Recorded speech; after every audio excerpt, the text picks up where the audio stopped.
Hey everyone, welcome back once again to my YouTube class. I am Manjeet Rawat, your online instructor. This is another session of Azure Security. You know that recently हमने अभी Azure AG500 यानी Azure Security की एक playlist upload की है और उसमें I think 7 to 8 different videos भी अपलोड कर चुके हैं. लास्ट सेशन की बात करें तो हमने आपको गाइड किया था हाइब्रिड इन्वायरमेंट को सेटअप कैसे करते हैं. हाइब्रिड इन्वायरमेंट को सेटअप करने में जो कंपोनेंट्स के जो कंपोनेंट्स हैं या जो फीचर्स हैं उनके बारे में डिस्कस किया था, like as a pass through authentication, password hash, password write back, ADFS, SSO, इन सभी के बारे में हमने कॉन्सेप्ट देखा था, इवन प्रैक्टिकल देखा था. आई बटन पे लिंक है, आप प्रीवियस सेशन को देख सकते हैं आई बटन पे क्लिक करके. आज का जो एजेंडा है बिल्कुल ब्लूप्रिंट फॉलो कर रहे हैं, मींस कंटेंट वाइज फॉलो कर रहे हैं जैसा माइक्रोसॉफ्ट ने अपने पोर्टल पे इस्टेब्लिश कर रखा है. जो जो टॉपिक हमें कवर करना चाहिए in case of azure AG500 हम उसी को फॉलो कर रहे हैं. और अभी हम आज आपको डिस्क्राइब करने वाले हैं one of important services related to the networking of virtual networking of Azure. You know that I'm not going to describe you about the type of VNet and VNet pairing. Basically हम यहाँ पे बात करने वाले हैं जो components जिसकी मदद से आप अपने VNet को या वर्चुअल नेटवर्क को प्रोटेक्ट कर सकते हैं, सिक्योर कर सकते हैं. Right, introduction basic of VNet discuss करेंगे. उसके बाद will try to understand about कि कौन कौन सी सर्विसेज हैं या कौन कौन से ऑप्शंस हमें मिलते हैं एज्योर पोर्टल के ऊपर जिनकी मदद से हम अपने पूरे के पूरे नेटवर्क को प्रोटेक्ट कर सकते हैं. लाइक अगर आपने 10 VM बना रखी है उसमें या डेटाबेस इस्टेब्लिश कर रखा है अपने VNet के अंदर, तो कैसे आप उन सभी रिसोर्सेज को प्रोटेक्ट करने का काम करते हैं. DDoS प्रोटेक्शन क्या होता है, नेटवर्क सिक्योरिटी ग्रुप क्या होता है, राइट, अबाउट द फायरवॉल, ये फायरवॉल को कैसे इंप्लीमेंट करते हैं, VPN के अंदर जो टनलिंग का ऑप्शन दिखाई पड़ता है, राइट, उस टनलिंग के जरिए कैसे आप अपने पूरे नेटवर्क इन्वायरमेंट को कंट्रोल कर पाएंगे. तो बेसिकली इस पूरे इन्वायरमेंट में 2 या 3 वीडियोस क्रिएट होने वाली हैं और अभी हम आज से बेस से स्टार्ट करते हैं. नेक्स्ट हम डिस्कस करेंगे धीरे धीरे सभी पॉइंट्स पे. तो to understand about the security of network, definitely you know that about कि how we can manage the network over a Azure portal. तो बेस से स्टार्ट करते हैं ताकि आपको सारी चीज़ें समझ में आ जाए. बिल्कुल बेसिक से अगर हम डिस्कस करें तो एज्योर पोर्टल के ऊपर नॉट ओनली द एज्योर, जितने भी क्लाउड प्रोवाइडर हैं, चाहे आप AWS की बात कर लें या गूगल क्लाउड की बात कर लें, अलीबाबा क्लाउड की बात कर लें, या जितने भी प्राइवेट क्लाउड हैं जैसे IBM हो गया या फिर अदर जो क्लाउड प्रोवाइडर्स हैं, हर एक पोर्टल के ऊपर आपको एक important option, important service VNet के नाम से मिलेगा. VNet, BPC, वर्चुअल नेटवर्क, कोई सा भी नाम हो सकता है, अलग अलग नेम हो सकते हैं, बट कहीं ना कहीं इन सभी सर्विसेज का जो टास्क है ना वो आपको सिक्योर नेटवर्क इस्टेब्लिश करना है, वो आपके लिए एक प्राइवेट नेटवर्क को इस्टेब्लिश करना होता है. और बेसिकली इसी पार्ट को हम यहाँ पे VMware के एज्योर वर्चुअल मशीन के लिए इस्टेब्लिश करने जा रहे हैं. तो एज्योर नेटवर्किंग की अगर हम बात करते हैं बेस से, तो you know that we have a VNet, right, जिसको हम वर्चुअल नेटवर्क के नाम से जानते हैं. And our agenda to understand about the security component, but उसके लिए आपको VNet की नॉलेज होनी चाहिए. तो पहले हम आपको डिस्क्राइब करते हैं कि एक्चुअल में ये VNet है क्या और किस तरीके से इस VNet को आप इस्टेब्लिश करेंगे. बेसिकली एज्योर के केस में we have a 2 different way to establish our VNet. हम अपने इस पोर्टल के ऊपर 2 अलग अलग तरीके से VNet इस्टेब्लिश करते हैं. एक तो ये कि जब आप पोर्टल पे साइन अप करते हैं, राइट, सो और VM वर्चुअल मशीन परचेज करना चाहते हैं तो आपको एक असाइन हो जाता है default VNet, right, which is a shared VNet, you can say that. और दूसरा ऑप्शन ये है क्रिएट योर ऑन VNet. आप अपनी तरफ से क्रिएट योर ऑन VNet, आप अपनी तरफ से खुद का VNet इस्टेब्लिश कर सकते हैं, वो आपके ऊपर डिपेंड करेगा. ठीक है, तो 2 डिफरेंट ऑप्शन है VNet को इस्टेब्लिश करने के लिए. थोड़ा सा और इसको एक्सप्लोर करते हैं, समझने की कोशिश करते हैं कि ये डिफ़ॉल्ट VNet और क्रिएट बाय ऑन या क्रिएट बाय सेल्फ VNet में क्या गैप है, क्या डिफरेंस है. As a security engineer we should know about the base of networking, ताकि आप उसमें जो कंपोनेंट, जो सिक्योरिटी से रिलेटेड कंपोनेंट को इन्वॉल्व करें, सिक्योरिटी से रिलेटेड कंपोनेंट जो आप कॉन्फ़िगर करें उसको प्रॉपर तरीके से समझ पाएँ और उसकी मीनिंग को डिस्क्राइब कर सकें. चलिए डिफ़ॉल्ट VNet की बात कर लें. तो गाइज जब भी आप साइन अप करते हैं अपने पोर्टल के ऊपर, कोई ना कोई सब्सक्रिप्शन परचेज करते हैं, उसके बाद से आप अपने एज्योर के ऊपर, एज्योर पोर्टल के ऊपर VM क्रिएट करना, स्टोरेज बनाना, डेटाबेस बनाना, मीन्स मल्टीपल सर्विसेज हम परफॉर्म करना स्टार्ट कर देते हैं. लेकिन अगर हम बात करें यहाँ पर डिफ़ॉल्ट VNet, तो डिफ़ॉल्ट VNet क्या है, एज्योर ने एज ए कॉम्प्लीमेंट हमारे लिए एक रेंज डिसाइड कर रखी है विच इज़ स्टार्टेड फ्रॉम 10.0.0.0/16. ठीक है, एक CIDR एक एड्रेस स्पेस रख रखा है, क्रिएट कर रखा है, ये डिफ़ॉल्ट होता है। मीन्स अगर आपके पास कोई वीनेट नहीं है और आप अपने वर्चुअल मशीन को क्रिएट करना चाहते हैं तो नेटवर्किंग तो चाहिए, बाय डिफ़ॉल्ट आपको ये वीनेट असाइन हो जाएगा, राइट। और इसके नुकसान क्या है? नुकसान ये है कि आप देखिए /16 का मतलब है 65,536 IP एड्रेस आपको मिल जाएगी, इतने की हमें ज़रूरत भी नहीं है, राइट। एंड दूसरा जो नुकसान है सबसे बड़ा, ये सिक्योरिटी से रिलेटेड, ये शेयर्ड नेटवर्क है। मीन्स अगर आपने अपने अकाउंट पे वीनेट वर्चुअल मशीन क्रिएट किया डिफ़ॉल्ट वीनेट के थ्रू, हमने दूसरे अपने अकाउंट पे डिफ़ॉल्ट वीनेट के ज़रिए एक वर्चुअल मशीन क्रिएट की, तो कहीं ना कहीं दोनों लोगों की जो प्राइवेट IP एड्रेस रेंज है वो सेम ही आएगी, इक्वल आ सकती है, right. And second, create by on का मतलब ये होता है कि आप डिसाइड करेंगे कि आपका जो CIDR है वो क्या आप यूटिलाइज़ करना चाहते हैं। मान लीजिए यहाँ पे हमारे पास एक 10 मशीनों को जोड़ने के लिए एक कॉन्ट्रैक्ट आया कि आप 10 मशीनों के लिए एक वर्चुअल नेटवर्क इस्टेब्लिश करिए। तो उस केस में हम क्या करेंगे, अपने अकॉर्डिंग एड्रेस स्पेस डिसाइड कर सकते हैं। /16 का मतलब 65,000 IP एड्रेस। तो हम यहाँ पे क्या करते हैं, अगर हमें 10 या 12 मशीनों की ज़रूरत पड़ेगी तो I think we need to proceed with /28, क्योंकि /28 हमें देगा 16 IP एड्रेस, राइट। तो ये सबनेटिंग वाले चैप्टर में आप जाके देख सकते हैं कि कैसे इसको कैलकुलेट किया जाता है। अभी हम आपको गाइड करने वाले हैं नेटवर्क सिक्योरिटी से रिलेटेड चीज़ों को। तो पोर्टल पे मूव करते हैं। पहले तो एक वीनेट बनाते हैं और वीनेट में जो आने वाले कंपोनेंट्स हैं, जो कंपोनेंट्स हमारे पूरे नेटवर्क को प्रोटेक्ट करने का काम करते हैं, उनके बारे में बात करेंगे। तो पहला कुछ कंपोनेंट्स की लिस्ट है अपने पास यहाँ पे। जैसे सबसे पहले हम बात करेंगे NSG के बारे में, which is network security group. दूसरा अपने पास जो है सिक्योरिटी से रिलेटेड DDoS प्रोटेक्शन, ठीक है। और तीसरा है VPN tunneling, VPN force tunnelling.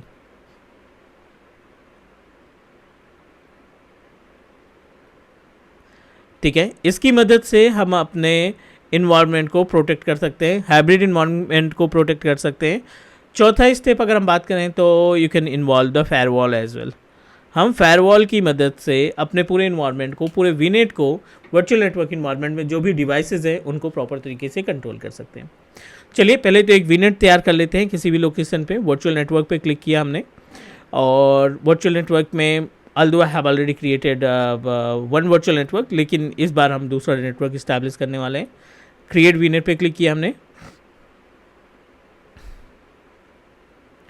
Select your resource group. Basic sir जो स्टेप आप फॉलो करते हैं ना, आप उसी स्टेप पे प्रोसीड कर सकते हैं। I am just going to proceed with Azure AG104, कोई सा भी सिक्योरिटी ग्रुप कंटेनर आप चूज कर सकते हैं। And type the name of your VNet, नाम दे देते हैं यहाँ पे सिक्योरिटी वीनेट के नाम से, ठीक है। और इसको हम क्रिएट करना चाहते हैं ईस्ट US में। Next, this is the place. अब देखिए बाय डिफ़ॉल्ट 10.0.0.0/16 यही बात कही थी हमने कि डिफ़ॉल्ट में आपको ये एड्रेस मिल जाएगा। इतने की हमें ज़रूरत भी नहीं, 65,536 IP एड्रेस की रिक्वायरमेंट नहीं है। So what I am going to do, 172.16.1.0 slash करके हम यहाँ पे 25 मेंशन कर देंगे। तो /25 का मतलब है कम से कम 128 IP एड्रेस आपको असाइन हो जाएगा। चलिए ऐड सबनेट, क्योंकि विदाउट सबनेट आप किसी भी VM को प्रोटेक्ट नहीं कर पाएंगे। तो नाम दे देते हैं यहाँ पे VM सबनेट के नाम से। यहाँ पे सबनेट की डिटेल 172.16.1.0। आपके पास 128 IP एड्रेस है, आप पूरा डिस्ट्रीब्यूट करना चाहते हैं सेम सबनेट के लिए, या फिर कुछ बचा के रखना है, तो आप इसमें /26 का मतलब 128 में से 64 आप इसको असाइन करना चाहते हैं, 64 IP एड्रेस आप रिमेनिंग रख लेना चाहते हैं नेक्स्ट स्टेप के लिए। चलिए ये हमने 172.16.1.0/26, ठीक है।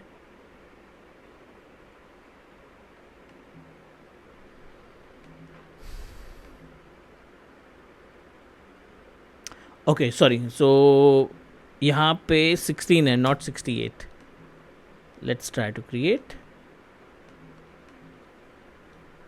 172.16.1.25। यहाँ पे VM सबनेट 172.16.1.0/26, ठीक है। 64 IP एड्रेस हम देना चाहते हैं। नेक्स्ट किया। अब आप सिक्योरिटी पे ध्यान रखिएगा। यहाँ पे नेक्स्ट जो स्टेप है उसमें सिक्योरिटी का पैनल और क्या क्या ऑप्शन आपको मिलता है। बेस्टियन के ज़रिए आप अपने पूरे नेटवर्क को सिक्योर कर सकते हैं, क्योंकि बेस्टियन क्या करता है, जो पब्लिक आईपी एड्रेस है इंस्टेंस की वो हाइड कर देता है, मीन्स उसकी रिक्वायरमेंट नहीं होती। आप डायरेक्टली यूआरएल के ज़रिए अपने वर्चुअल मशीन को एक्सेस कर सकते हैं। बट उसके लिए प्रीरिक्विजिट क्या है कि जो भी सबनेट आपने यूज़ किया है, जो भी CRDR वैल्यू यूज़ की है, उसमें से आपको बेस्टियन के लिए सबनेट अलग से असाइन करना पड़ेगा। वीडियोज़ अवेलेबल हैं, आप देख सकते हैं। DDoS protection. So DDoS protection क्या करता है कि जैसे रोबोटिक हिट आते हैं, for example you establish one website या वेब सर्वर इस्टेब्लिश कर रखा है, आपने डेटाबेस इस्टेब्लिश कर रखा है, ई-कॉमर्स की वेबसाइट आप रन कर रहे हैं, या कोई एप्लीकेशन आपने रन कर रखा है, गेम आपने ऑनलाइन रन कर रखा है, होस्ट कर रखा है। तो इस केस में बेसिकली क्या होता है कि जो कंपटीटर होते हैं, राइट, सो जो कंपटीटर होते हैं या फिर जो अटैकर होते हैं, हैकर होते हैं, वो क्या करते हैं, एक साथ बहुत सारी रिक्वेस्ट जनरेट करते हैं। कॉन्सेप्ट क्या कहता है, एक छोटा सा एग्जांपल। जाहिर सी बात है, जब आप एज्योर पोर्टल के ऊपर या किसी भी ऑन प्रोमाइसेस सर्वर के ऊपर अपनी वेबसाइट को होस्ट करना चाहेंगे, for example this is our web server, maybe Azure web server, ये आपने एज्योर पोर्टल पे एक वेब सर्वर इस्टेब्लिश कर रखा है, ठीक है। सो यू नो दैट कि इसकी एक लिमिट होगी, इसकी कैपेसिटी होगी। आपने डिसाइड किया बजट के अकॉर्डिंग कि इसमें 16 गिग की रैम डिसाइड कर लेते हैं, 2 कोर का CPU डिसाइड कर लेते हैं, and up to 150 SSD decide कर लेते हैं। दिस इज़ द कॉन्फ़िगरेशन, ठीक है, इसका जो भी चार्ज बढ़ रहा है। तो बजट के अकॉर्डिंग हमने ये कॉन्फ़िगरेशन सेलेक्ट किया, क्योंकि as per the popularity of our website ये कॉन्फ़िगरेशन बेस्ट है। तो कहीं ना कहीं इस कॉन्फ़िगरेशन से रिलेटेड जो आपने सेटअप बना रखा है ना, इसकी भी एक लिमिट होगी कि आप इस पे एट ए टाइम 5000 हिट्स, ठीक है, 5000 हिट्स का मतलब है कि 5000 यूजर्स से ज़्यादा आपकी वेबसाइट एट ए टाइम ओपन नहीं कर पाएंगे। अगर 5000 से ज़्यादा हुए, 6000 हुए, 7000 हुए, तो आपकी जो वेबसाइट है वो क्या होगी, पहले तो स्पीड कम होगी, इसकी स्लो होती जाएगी। दूसरा, एक टाइम ऐसा आएगा कि आपकी वेबसाइट डाउन हो जाएगी। आपका ये सर्वर जो है CPU कंजप्शन जो है 90% प्लस जाएगा, 95% जाएगा, रैम कंजप्शन 90% जाएगा। तो उस केस में क्या होगा, डाउन हो जाएगी वेबसाइट आपकी, डन। अब आपके अकॉर्डिंग, आपके मार्केटिंग के अकॉर्डिंग, अभी आपके पास जो हिट आ रहे हैं ना, वो 1000 से लेकर के 2000 के बीच में आ रहे हैं, ठीक है, क्योंकि स्टार्टिंग टाइम है। तो 1000 से 2000 के बीच में आपको हिट्स मिल रहे हैं। ह्यूज स्पेस अवेलेबल है, मतलब 5000 यूज पहुंचने में टाइम लगेगा पॉपुलरिटी के अकॉर्डिंग। बट अगर कंपटीटर ने यहाँ पे DDoS अटैक कर दिया, ठीक है, तो DDoS अटैक क्या करता है कि जो लिमिट है हमारी, ठीक है, जो लिमिट है उसके कई गुना हिट आपको, robotic hit, it's not a genuine, it's a robotic hit, or you can say that fake hit, ये आपके कंपटीटर के थ्रू जनरेट किया जाता है ताकि आपका जो सर्वर है वो डाउन हो जाए, करेक्ट। सो 5000 की कैपेसिटी है वो हमें मालूम है, बट जब रोबोटिक हिट होता है तो इसमें 50,000 25,000 की हिट्स जो है, हमारा जो अटैकर है वो बार बार से पिंग करता है हमारी वेबसाइट के लिए। तो प्रॉब्लम क्या होगी कि अगर आपने DDoS प्रोटेक्शन इस पर नहीं लगा रखा है, तो ये रोबोटिक हिट आपके सिस्टम के ऊपर अटैक करेगी और आपका सिस्टम जो है डाउन हो जाएगा, आपकी वेबसाइट डाउन हो जाएगी। बट अगर आपने इस पर DDoS लगा रखा है, ठीक है ना, अगर आपने DDoS प्रोटेक्शन लगा रखा है, डिनाइल ऑफ सर्विसेज आपने लगा रखा है, तो उसमें क्या होगा, ये तुरंत के तुरंत फाइंड कर देगा कि आपकी जो हिट है, जो वेबसाइट ओपन हो रही है, वो फेक हिट है, राइट, रोबोटिक है, जनरेटेड हिट है, मीन्स जेन्युइन यूज़र नहीं है। तो वो क्या करेगा, इनको वहीं पे रिजेक्ट कर देगा, आपकी हिट को आपके सर्वर तक पहुंचने के लिए पहुंचने नहीं देगा, जिससे आप अपने इन्वायरमेंट को प्रोटेक्ट कर सकते हैं। तो एक तो ये हो गया। चलिए, यहाँ पे फायरवॉल का भी ऑप्शन दिखाई पड़ रहा है। तो फायरवॉल क्या करते हैं, दो तरीके की फायरवॉल इस्टेब्लिश कर सकते हैं, एक एज्योर से पोर्टल पे खरीद करके, और दूसरा अगर आपके पास ऑन प्रोमाइसेस पे फायरवॉल लगा है, अब सेम फायरवॉल आप एज्योर पोर्टल को मैनेज करने के लिए इस्तेमाल करना चाहते हैं, तब भी हम फायरवॉल का इस्तेमाल कर लेंगे। तो फायरवॉल क्या करता है कि आपको बहुत सारी सर्विसेज प्रोवाइड करता है, पोर्ट से लेकर के DDoS प्रोटेक्शन से लेकर के अटैक से लेकर के फेक इन्फॉर्मेशन से लेकर के सारी इन्फॉर्मेशन को वो कैप्चर करता है, मॉनिटर करता है, फिल्टर करता है, उसके बाद फॉरवर्ड करता है। पहली वीडियो है, बाकी हम सभी के बारे में डिस्कस करेंगे, एक एक पॉइंट डिस्कस करेंगे। अभी तो हम यहाँ पे प्रोसीड कर देते हैं ताकि हम आपको NSG के बारे में बता सकें, ठीक है। अब ये हमने प्रोसीड कर दिया अपने VNet को, VNet हमारा इन प्रोग्रेस है। दूसरा अपने पास आता है network security group, VNet create होने देते हैं। अब हम बात करते हैं नेटवर्क सिक्योरिटी ग्रुप, ये दूसरा सिक्योरिटी कंपोनेंट है। NSG क्या है, NSG contain 2 important part. Network security group पे 2 अलग अलग सर्विसेज आपको मिलेंगी, 2 अलग अलग ऑप्शन मिलेंगे। जिसमें से एक है आपका इनबाउंड और दूसरा हम बोल सकते हैं outbound. As a security engineer it's our responsibility कि हम अपने जो सबनेट क्रिएट कर रखा है या जो बीनेट तैयार कर रखा है उसको हम कैसे मैनेज किया जाए। ठीक है, तो यहाँ पे हम डिस्कस करने वाले हैं इनबाउंड और आउटबाउंड के बारे में। हर एक लोकेशन में इनबाउंड और आउटबाउंड दोनों के केस में जो नंबर ऑफ लॉजिकल पोर्ट्स है ना वो है 65,535 logical ports. As it is outbound में 65,535 लॉजिकल पोर्ट्स। क्लियर? एग्जाम्पल के लिए यू नो दैट अपने पास प्रोटोकॉल है HTTP, right, FTP, DNS, HTTPS,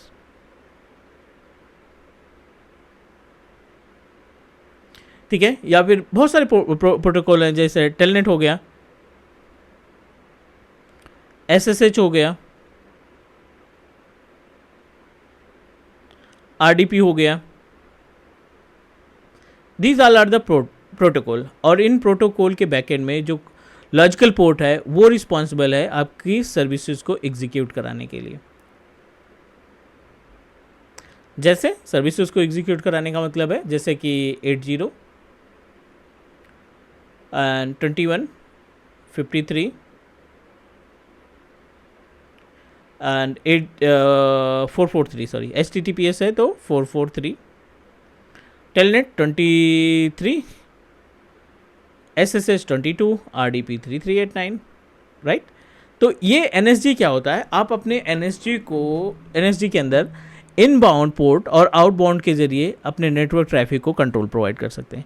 inbound का मतलब ये है कि आपने कोई इंस्टेंस बना रखा है, यहाँ पे वेब सर्वर इस्टेब्लिश कर रखा है। For example this is our web server.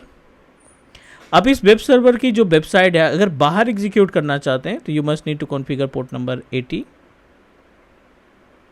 या पोर्ट नंबर 443। ठीक है, मीन्स एग्जीक्यूट करने के लिए इनबाउंड। और अगर आपने कोई SQL सर्वर लगा रखा है और इस SQL सर्वर की डिटेल, इस SQL सर्वर को आप एक्सेस करना चाहते हैं तो आप आउटबाउंड का इस्तेमाल करेंगे। This is the actual concept. अभी अपने पास VNet रेडी है, हम इस VNet के लिए एक NSG क्रिएट करने वाले हैं। ठीक है, सिक्योरिटी VNet के नाम से तैयार किया। आप सबनेट पे आ जाओ।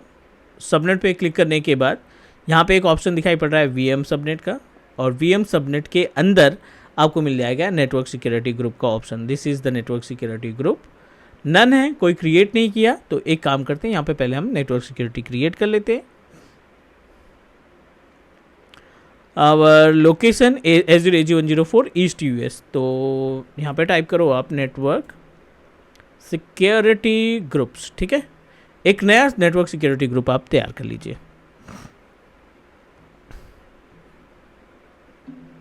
Click create. बेसिक से स्टेप आपको यूज़ करना है नेटवर्क सिक्योरिटी ग्रुप के लिए, उतना ज़्यादा टफ नहीं है, इसमें सारी चीज़ें नॉर्मल बेस ही हैं, बस हमारा कॉन्सेप्ट क्लियर होना चाहिए समझने के लिए।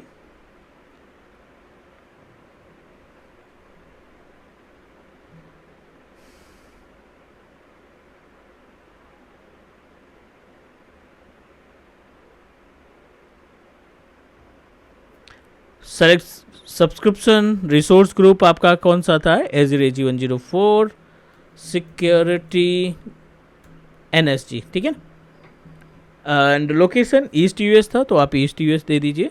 नेक्स्ट क्रिएट पे क्लिक कर देंगे।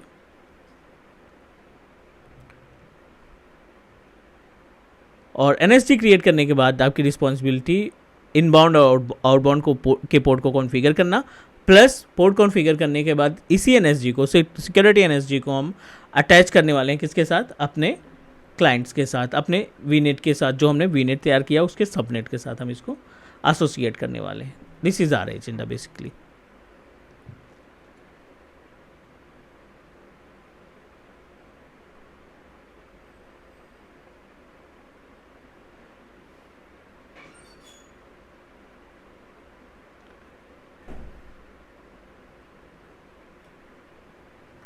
चलो, it will take time. So once our NSG is ready, हम इसको मॉडिफाई करते हैं। ओपन कर लिया हमने।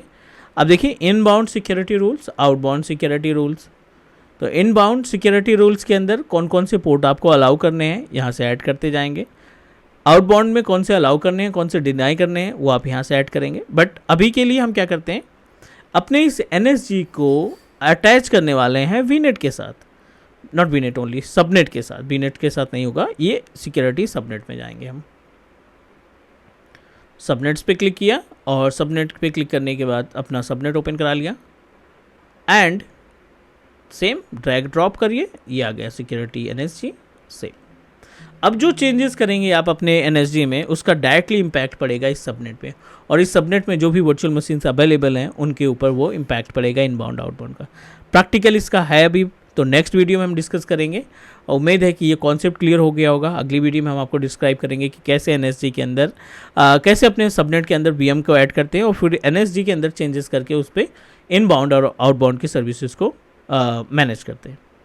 आज के लिए इतना ही, नेक्स्ट मिलते हैं अगली वीडियो में। Take care, bye bye, and please do subscribe Teach Me Cloud, your own a YouTube channel.